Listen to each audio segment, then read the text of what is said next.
Құрметті ата-аналар, бүгін мен сіздерге үй жағдайында тыныс алу жаттығуына арналған жаттығуларды көрсеткім келіп тұр. Бізде міне карандаш және лента керек, қолжетімді. Балалар, ленталы таяқшамызды ұстаймыз, бір-біріне қосамыз, мұрынмен терең тыныс аламыз, аузымызбен өткіземіз.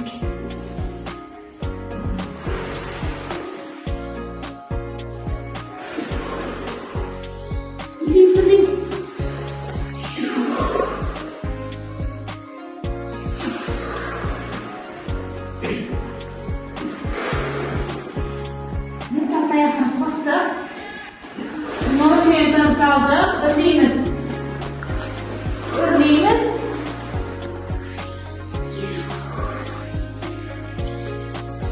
Өте жақсы жарайсыңдар. Ұнады ма? Саламыз, жолымызды үрлейміз.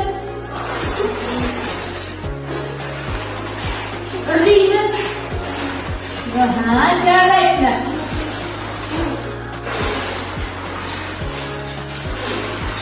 Өте жақсы.